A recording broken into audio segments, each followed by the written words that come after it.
We're going to take another look at the 2024 recruiting class, and today we're going to shine a spotlight on four-star quarterback who signed with the Notre Dame Fighting Irish, CJ Carr. We're going to take a look at his highlights. We're going to take a look at the scouting report. Before we do all that, you need to click that subscribe button right now because we're covering this 2024 recruiting class all off season long, so you get a better understanding of these recruits, these freshmen who are signing with your team. So when they start making plays this year, next year, the year after, you have a good idea of what these players look like and you know a little bit about them. So click that button, stop missing out. But CJ Carr, looking at the scouting report over here at 24/7 Sports, if you're here for just the highlights, just fast forward a couple minutes. I promise you, you'll get there. But he's a 4-star in both the composite and in the initial rankings. Ranked 6th off the board at the quarterback position in the composite, 5th in the rankings. 6'2.5", 195 pounds. Could be a little bit bigger by now since these could be older or should be older listed weights and heights. Signed on National Signing Day here on 12/20. Looking at the offers, we got 20 of them. Notre Dame, Alabama, Arizona, Arkansas State, Alabama in the picture. So looking like we had some competition on the recruiting trails. He was at the Elite 11, so he was competing there. Projected to be a second-round pick. They got him comped to Mac Jones. Looking at the scouting report here, we're going to read it briefly. Stands just about 6'3", 190 pounds. Going into his junior season of high school, continues to fill in nicely as his high school career progresses. That means he's growing into his frame. Very cerebral player who studies the game and thinks the game. That was evident during his sophomore season, even though that was his first year as a starter at quarterback full-time. His processing speed should only get faster in his junior and senior seasons. Has good classic passing mechanics and accuracy. Good arm strength. So, classic quarterback prospect. Really, to get a full feel on him, we're going to have to look at the highlights. Honestly, nothing really standing out or glowing on the scouting report, saying that he's good, saying that he's progressing, saying he has a strong arm, saying that he's got a good build and he's growing into that. So we're going to have to take a look at him on the tape pretty much because nothing really is standing out. But look at these connections here. His grandfather, his grandpa is Lloyd Carr, former head coach of Michigan. Did not notice that earlier, but he has been locked on with Notre Dame for a while now, and that's one of the reasons why he wasn't a heavy name on the market. Also, looking at the entries here, we got 39 of them on the calendar. So looking at here, we have Texas A&M as an unofficial visit. That's in March, though. Offer from Maryland, Missouri. We also got Arizona, LSU, Alabama, West Virginia, Georgia. So think about top-tier Power 5 schools. We got Miami in there. We got another page.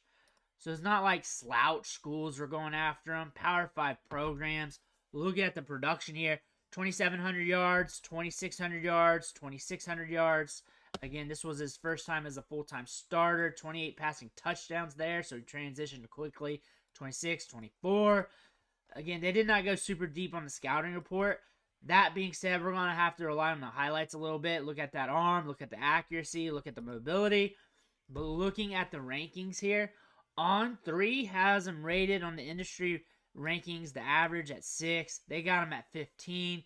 Number 5 at 24/7 Sports, 3 at ESPN, 4 at Rivals.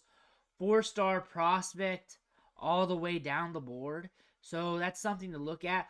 But he's going to have some time to develop over at Notre Dame. I'm very interested in what we're going to see here, considering the scouting report wasn't super thorough there.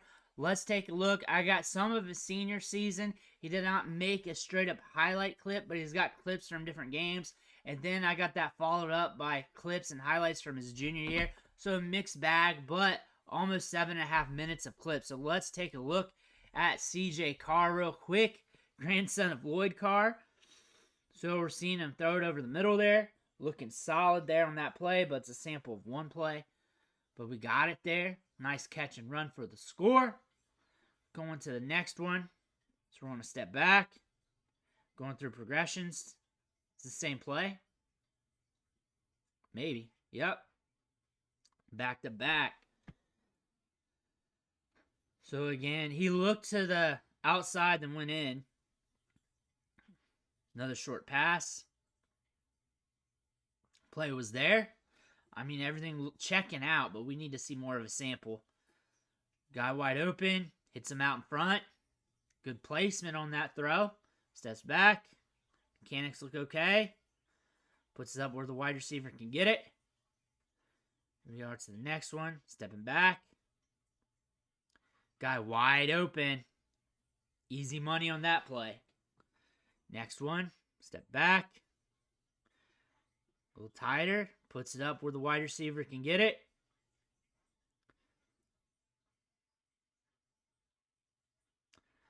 Letting the pocket move around him. Puts it where his wide receiver can get it. Make a play. Maybe it could be a little bit more out in front of him, but still good placement. Goes through the throw. Hits the sideline there. Mechanics looked all right, but still, we need more of a sample. We're rolling out a little bit here. Gets the ball there.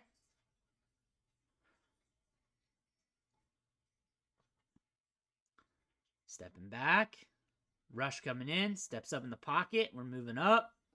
Looks downfield. We got a guy there. Hits him. So good maneuverability in the pocket there. Good feel. Nice throw on that one.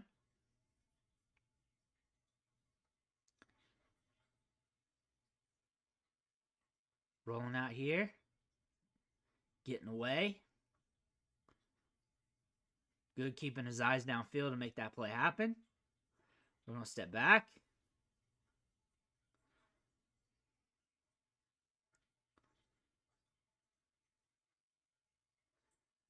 Good maneuverability in the pocket there. Finds their guy across body. That was a tough play to make because you really have to step up in the pocket and then keep your eyes downfield. That's a good one. We got some duress here. Let's see what happens. We hits our guy. That's very encouraging. So a very smart player. I get the Mac Jones comp, and I'm not talking to the New England Patriots comp. I'm talking about at Alabama. I'm talking about when he was on his upside comp. Arm strength, too. Arm strength, I would say, it's hard to peg. I want to see more. We haven't really seen too many deep balls. I can't go off a sample of one. Let me know in the comments if you already got a feel. Like on that play, we're maneuvering in the pocket. We're seeing our guy downfield. If you're able to make those types of plays while under duress, look at this. Is the same one or different? Looks like, yeah. And that might be a tell that this guy between the ears is when he steps up to competition here and goes under duress, might be poised under. He's patient. He's patient. I want to see how smart he is. I wish I could figure that out because he looks like a guy that has a natural flow of things. I bet you this is a quarterback that's really, at worst, is if he's on the field and he works his way up the depth chart, is going to be a game, at worst, game manager. He's not going to light it up in highlights, but look at him. He's keeping his eyes downfield. We got a little bit of mobility, probably just enough to keep the play moving, enough to extend it out if things break. Ball right out in front. He's not super flashy, unless he has to maneuver in the pocket a little bit, but he keeps his eyes downfield, gets the ball out there in those tighter windows.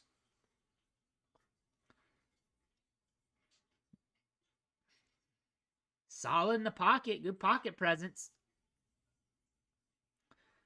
Very good pocket presence. Looking downfield. And we're going to go. Very smart quarterback.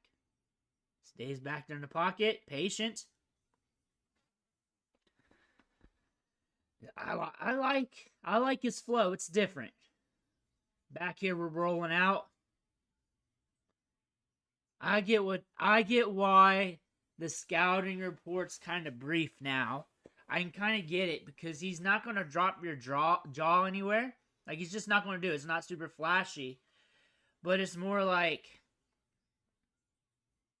we're getting it done type of deal. Like, he's making the reads. He's not throwing lasers or deep balls, fastballs on the outs, but he's getting it there type deal. He's also just making correct reads and playing it safe on some throws, but also on some throws, he'll chuck it between tighter windows. He'll also, when he's maneuvering the pocket, when he has to do that, that's when you'll see those highlights come in.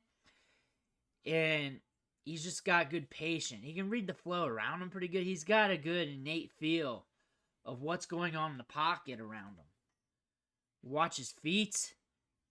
For the most part, holds his foundation. When it comes to his mechanics, there are times where his feet drift off a bit, especially on some of these rollouts. But then again, he keeps his eyes downfield, and he makes the play. So I get why they say he's cerebral. I can kind of get that. I can definitely get that.